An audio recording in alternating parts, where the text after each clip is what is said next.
suis Carmen Picard, présidente de la section Sherbrooke du Concours de musique du Canada Canimex. En collaboration avec la Ville de Sherbrooke et le ministère de la Culture et des Communications du Québec, je vous présente aujourd'hui Andréane Pellerin, membre de notre section Sherbrooke comme bénévole. Elle va nous parler des métiers connexes à la musique. Bonne écoute. Bonjour Andréane. Allô Carmen, comment ça va? Ça va très bien. Et toi? Ça va bien, merci. Alors, toujours en télétravail? Oui, hein, la zone rouge nous oblige à ça. C'est ça. Mais écoute, au moins, on a la chance de se rencontrer Oui, comme ça sur Zoom. Et puis, moi, je voulais te présenter dans nos balados parce que d'abord, tu es notre technicien pour les balados de la section Sherbrooke des Concours de musique du Canada. Et tu es aussi notre trésorière. oui, Alors, tu fais une partie bénévolat aussi pour nous. Puis, tu as un parcours, disons, de musicienne, mais un peu en fait, tu n'es pas que musicienne, tu as eu une formation comme musicienne, mais après ça, tu t'es dirigée vers d'autres avenues connexes à la musique. Alors, c'est un peu ce parcours-là que j'aimerais ça qu'on regarde avec toi pendant notre balado. Toi, tu es diplômée du Cégep de Sherbrooke puis de l'Université de Sherbrooke en flûte traversière, c'est ça, hein? exactement, exactement.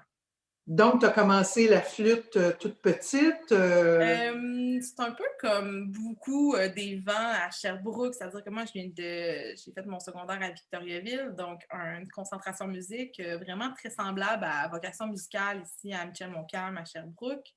Donc, j'ai commencé au début par le saxophone en secondaire 1, saxophone ténor même. Je sais Wow! pas, à l'essai des instruments, c'était vraiment spécifiquement le ténor qui m'avait attirée. Cependant, OK. toute ma première année, j'avais déjà fait comme un petit 2 ans de clavier avant, donc je connaissais ma lecture de notes, je connaissais Mm. quand même quelques petits trucs. Fait que les saxophones ténors, quand on commence, font beaucoup de rondes, de blanches. C'était peu palpitant, je dirais. J'aimais beaucoup. Les flûtes avaient souvent la mélodie.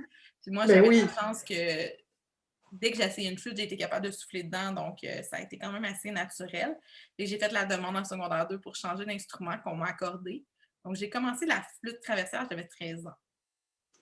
Puis après ça, tu es allé au cégep. Oui, j'ai fait 1 an à Drummondville. Après ça, j'ai transféré ici à Sherbrooke.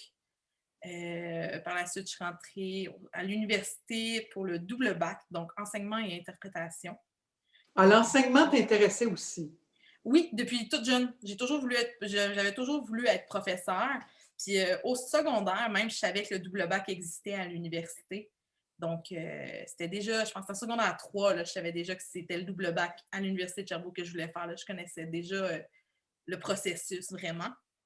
C'est quand même des outils intéressants parce que la plupart des musiciens vont enseigner, soit pour payer leurs études, après ça pour... c'est rare les musiciens qui ne font que jouer en concert, là, sauf quelques Exactement. musiciens privilégiés des orchestres. Tout à fait. Sauf que le bac en enseignement, c'est le brevet d'enseignement, donc pour enseigner dans des écoles, pour des groupes dans des écoles primaires, secondaires. Ce que moi, je me suis rendu compte que c'était pas ce que j'aimais faire. Qu'est-ce Enseignement, que tu avais choisi, primaire ou secondaire? je me suis même pas rendue à faire le choix. J'ai fait un stage au primaire, un stage au secondaire, OK. 2 des 4 stages. Puis après ça, je me suis rendue, j'avais vraiment pas de plaisir. Je pense que j'étais bonne. Je pense que j'avais du talent, mais aussi parce que j'avais reçu une bonne éducation musicale, fait que c'était quand même simple pour moi de reproduire quelque chose.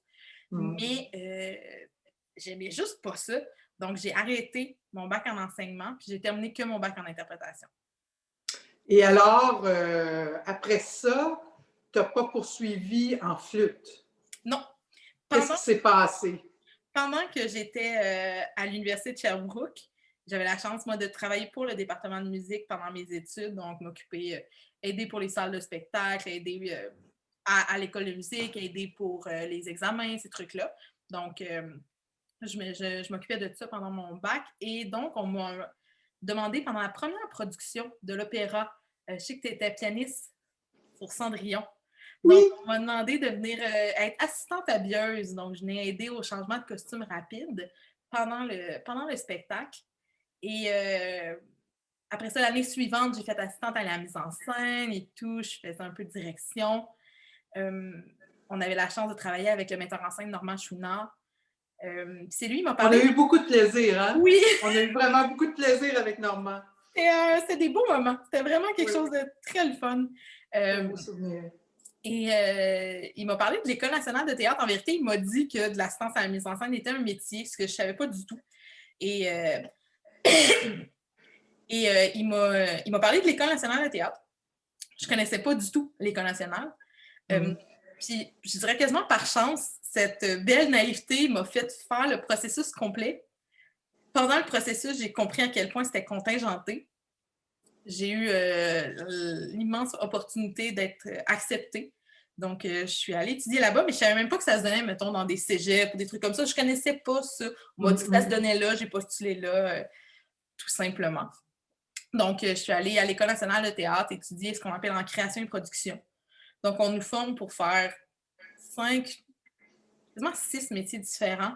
Certains en création, plus son, éclairage vidéo, puis d'autres en gestion, donc direction technique, direction de production, puis assistante à la mise en scène. Donc, on apprend les 6 métiers, puis veut pas, ben, tout au long de nos études, on a nos préférences, puis on se réoriente à la sortie de nos études. Moi, j'ai choisi vraiment plus le côté gestion, donc direction de production, assistance à la mise en scène, là, à la fin de mes études. Alors, j'imagine qu'avec cette versatilité-là, je veux dire, la plupart des étudiants doivent se trouver un créneau ou un emploi. Majoritairement. C'est un programme qui a quand même un bon taux de placement. C'est très contingenté pour y rentrer, mais c'est justement, il ne surpeuple pas le milieu.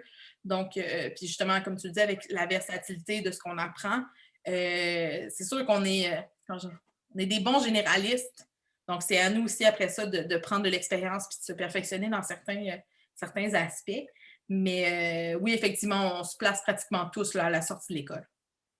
Comment la musique t'a servi dans ce cours-là? Est-ce que ça t'a servi? Ben oui, c'est sûr. Je veux dire, c'est un bagage immense à apprendre la musique. Je pense que tout le monde qui font de la musique jeune jusqu'aux études supérieures savent à quel point ça t'apprend sur la façon de travailler, sur la façon d'apprendre même. Donc, c'est vraiment ça développe le cerveau d'une certaine façon. Au-delà de ça, c'est sûr qu'ayant eu des cours de son à l'École nationale, donc des cours de conception sonore, des cours de comment le son fonctionne et tout, bien, c'est sûr qu'il y a une compréhension, puis il y a une oreille aussi qui est là, puis qui m'a beaucoup aidée, malgré le fait que quand je suis rentrée à l'École nationale, je ne voulais plus faire de musique. Effectivement, je ne faisais plus de musique. C'était quelque chose que je voulais vraiment prendre une distance sur le coup. Mais malgré tout, c'est un apprentissage qu'on a. On connaît le son, on connaît la musique, on sait comment elle fonctionne, même si c'est instinctivement. Là, moi, on m'a appris à mettre une théorie là-dessus. C'est sûr que j'avais une compréhension, oui, beaucoup plus développée. Puis aussi, pendant mes études à l'École nationale, il y a ce qu'on appelle les shows de chant, donc des spectacles de chant pour les acteurs. Puis j'ai joué dans les bands qui les accompagnent, des trucs comme ça. Ah, c'est bien, c'est bien. Donc, tu as continué quand Malgré même, tout, ouais. malgré tout, à jouer, c'est bien. Oui. Et écoute, moi, ce que j'ai le goût de te demander, c'est, parce que je sais qu'après ça, tu es revenu à Sherbrooke, après ce cours-là, mais tu as quand même eu des expériences, tu as fait des tournées. Est-ce que c'était pour les jeunesses musicales? Oui, ben c'est vrai que tout de suite à la fin de mes études, j'ai redéménagé à Sherbrooke, mais j'avais encore quelques contrats à Montréal, Oui. dont un stage à l'Atelier lyrique de l'Opéra. Mm-hmm. Et effectivement, les contrats de tournée, j'ai fait 1 an et demi de tournée, là, donc trois tournées plus une été de création avec les jeunesses musicales Canada pour leur opéra, là, vraiment. Donc, tu côtoyais des chanteurs. Je côtoyais des chanteurs et des metteurs en scène, puis j'ai eu l'immense chance de travailler avec des metteurs en scène très généreux. J'ai travaillé avec peu de metteurs en scène, mais autant Normand Chouinard, j'ai travaillé avec Oriol Thomas, avec Alain Gauthier, tous des metteurs en scène très, très, très généreux surtout pour les jeunes comme moi, puis comme les jeunes chanteurs qui étaient à l'atelier ou aux jeunesses musicales, qui ont une connaissance de leur métier, mais qui sont là pour l'apprendre, qui ont une connaissance théorique, mais qui sont vraiment là pour apprendre leur métier, puis ils ont une générosité puis une patience incroyable pour ça, vraiment. Là. Est-ce que tu trouvais que c'était différent, le contact avec des chanteurs ou avec des comédiens? Est-ce que c'était Oui, différent? ouais, Oui. oui, c'est vraiment différent. C'est vraiment différent. C'est sûr qu'étant, comme on disait tantôt, ayant participé aux opéras de l'université avant de rentrer, avant d'aller étudier là-dedans, le contact avec les chanteurs, ça faisait longtemps que j'avais ça. J'ai des amis chanteurs et tout. Donc, c'était comme quelque chose qui était, je crois, bien naturel pour moi d'interagir avec des chanteurs. Malgré le fait que je trouve qu'ils sont quand même différents d'autres musiciens, vu qu'ils sont vraiment l'instrument. Ils sont comme entre l'acteur et l'instrumentiste. Oui. J'ai l'impression. Donc, sont uniques en soi, mais sont aussi très différents, effectivement, des autres acteurs, pardon. Et oui, c'est quand même différent. Ils ont une façon de créer différente, ils ont une façon d'interagir avec l'art qui est vraiment différente aussi. Je crois, parce que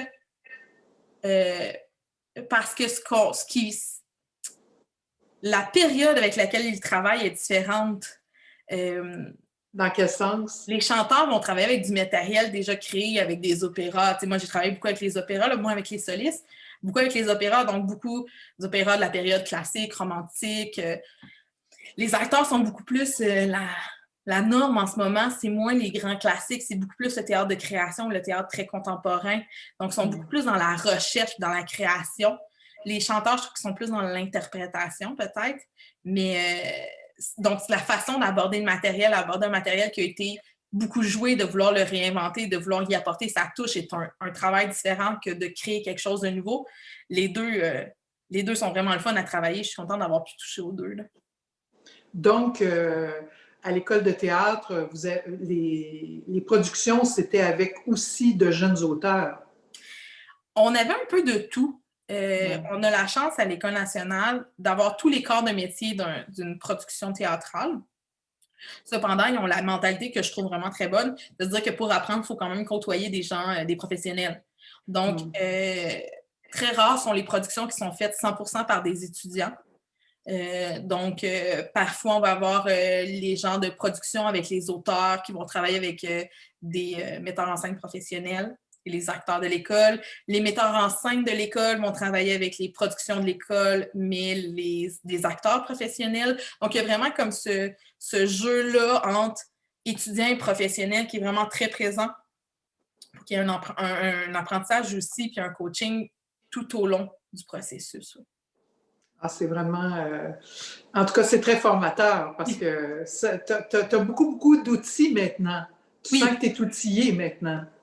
Outillé et très appuyé je dirais, par les gens avec qui je suis allée à l'école ou par les gens qui m'ont formée puis qui me forment encore parce qu'on continue toujours d'apprendre puis on continue toujours à aller chercher des petites formations ici et là. Mais les gens avec les gens qui m'ont formée sont encore des très bonnes ressources qu'on peut appeler encore pour des questions, des trucs comme ça, là. Donc, les gens Donc, c'est un milieu qui se tient beaucoup. Bien, c'est un milieu qui est habitué de travailler en équipe. Une production théâtrale se fait avec beaucoup de gens qui travaillent ensemble pendant 2-3 mois, parfois plus quand c'est une création sur longue durée. Mais c'est une équipe qui travaille ensemble sur longue haleine. Donc, oui, on est habitué, oui, effectivement, à travailler en équipe et à vouloir s'aider, là. Donc, la différence avec le Concours du Canada, on fait affaire avec des jeunes musiciens qui travaillent beaucoup en solo, beaucoup seuls dans leurs locaux. Alors ça, c'est très différent comme clientèle. Oui. Alors, qu'est-ce qui t'a amené à, je sais pas, à vouloir faire du bénévolat au début de la trentaine comme ça pour les musiciens? Je fais du bénévolat. Mes parents m'ont inculqué le bénévolat. Je pense que j'ai commencé à faire du bénévolat, je devais avoir 12 ans, quelque chose comme ça. C'est pas avant, mais je faisais déjà du bénévolat pour les concours, pour le festival des harmonies, pour le concours soliste. Mon père était impliqué beaucoup, il m'amenait avec lui. Pardon. Donc, oui, mon père m'a inculqué à faire du bénévolat étant quand même jeune. C'est quelque chose que j'ai gardé, c'est quelque chose que je trouve important. Parce que j'ai reçu beaucoup du milieu, donc en redonner, je trouve ça important aussi, mais parce que c'est bien l'entraide. Des fois, c'est même comme ça. Et le Concours du Canada, comment dire, le fait d'être trésorière, qu'est-ce que c'est le rapport, la trésorerie par rapport à ta formation? Ça faisait-tu partie d'une de tes formations à l'école de théâtre? Oui, parce qu'on, ben oui et non, dans le sens qu'on a des cours d'administration, Mm. euh, de trésorerie à proprement dit. On a des petits cours de comptabilité, on a des cours d'administration. Euh, c'est quand même léger, mais on apprend à faire notre comptabilité de production en tant que direction de production, on apprend à gérer nos budgets. Donc, c'est sûr que c'était quelque chose qui était quand même, comment je dirais ça, qui faisait partie, oui, de ma formation. Mais je trouvais que c'était une belle façon, justement, je sais que c'est quand même dans mes forces, les chiffres et tout, donc je trouve que c'est une belle façon, justement, de s'impliquer. Parce que le but de s'impliquer, c'est quand même d'amener ses forces au sein d'une organisation, là, donc je trouvais que c'est une belle façon pour moi de m'impliquer.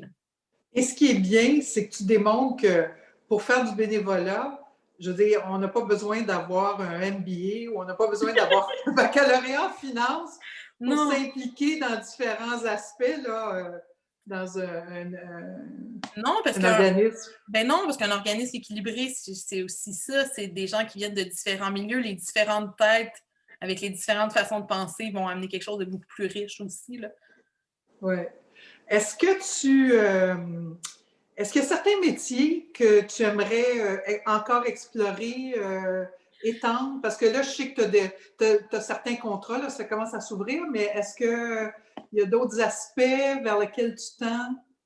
Ben là, en ce moment, depuis peu, j'ai un poste de direction administrative, ce que je ne pensais pas faire en ce moment, qui est un petit peu en marge de ma formation en soi, mais avec l'expérience et tout, c'est c'est un travail super intéressant que je suis contente de découvrir dans un organisme aussi vraiment le fun qui s'appelle la Serre Art Vivant, qui vient en aide Mhm. aux artistes émergents. Donc, vraiment avec une super belle mission et tout. Donc, je suis contente aussi de m'impliquer d'une autre façon, puis par mon métier aussi, de pouvoir essayer de travailler pour un organisme qui fait une différence aussi pour les arts. Donc, c'est super le fun. Donc là, la direction administrative, je dirais que c'est un peu plus nouveau dans ma vie en ce moment.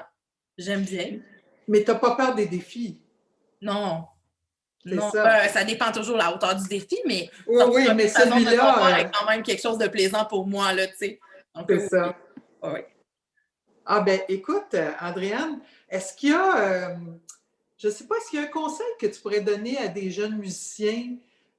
Parce que, bon, toi, tu as d'abord l'amour de la musique qui t'a quand même stimulé dans ton enfance, tout ça. Puis après ça, tu as développé toutes sortes d'autres métiers connexes, mais avec des intérêts. Je ne sais pas, quelle sorte de conseils tu donnerais à nos jeunes du Concours du Canada? N'hésitez pas à rentrer en contact avec les gens. Autant les gens de votre âge, qui peuvent beaucoup vous apprendre, une collaboration avec les gens de notre âge, de notre niveau. On est quand même tous différents, donc peut nous apporter beaucoup. Mais avec les gens des autres générations ou les gens des autres niveaux au concours, même plus jeunes, plus vieux, quoi que ce soit, c'est vraiment très riche la collaboration. Je pense que c'est quelque chose qui manque un peu, peut-être au milieu classique, mais vraiment, les gens, n'hésitez pas, puis n'hésitez pas à poser des questions. Les artistes sont généreux. Que peu importe leur milieu, que ce soit de la musique, du théâtre, de la danse, les artistes sont généreux. N'hésitez pas à leur poser des questions. C'est vrai que les artistes sont généreux, mais on a souvent tendance à être isolé comme musicien parce que naturellement, pour maîtriser un instrument, ça demande tellement de temps de pratique solitaire. Alors, toi, la solitude, ça t'allait pas. Oh non, je suis très solitaire. J'aime un bel équilibre. J'aime un bel équilibre. C'est pour ça aussi que je suis travailleur autonome. J'aime pouvoir travailler de chez moi, de la maison, seule. J'ai ce côté-là, peut-être qui vient de la musique classique, Mm. qui a un plaisir à rester dans son studio tout seul pendant plusieurs heures. J'aime la solitude, mais j'aime beaucoup, puis je trouve que c'est très, très, très profitable, la collaboration. Donc, l'équilibre entre les deux est vraiment important, je pense. Ouais, ben, je pense que c'est une saine façon de voir le métier d'artiste parce que être isolé, on le vit présentement et puis il y a beaucoup de difficultés par rapport aux artistes qui ne peuvent même pas être sur scène. Alors, tout le monde, on graphine un peu, là, on commence à être tanné. Hein? Oui, oui. Ben, Ben, écoute, je te remercie, Andréane. Je trouve ta collaboration vraiment extraordinaire. On a une équipe formidable, mais tu es un morceau extrêmement important à Mais merci Sherbrooke. beaucoup. Et puis, les balados, écoute, moi, j'ai beaucoup de plaisir à rencontrer plein de gens du milieu, nos jeunes, les professeurs, des professionnels, puis maintenant, des gens qui font de la musique, mais qui font d'autres métiers connexes, qui sont tout aussi importants, parce que je pense que d'avoir des gens qui nous supportent comme musiciens ou comme artistes, c'est extrêmement important pour réussir. Alors, Oui, je pense que tu en fais partie. ben, merci beaucoup. Puis je trouve ça important que les jeunes sachent qu'il y ait d'autres options que de devenir interprète. Beaucoup de jeunes aiment beaucoup la musique, mais ne se voient pas devenir interprète puis prennent des avenues vraiment très différentes quand que des fois, juste à côté, il y a une belle opportunité, là.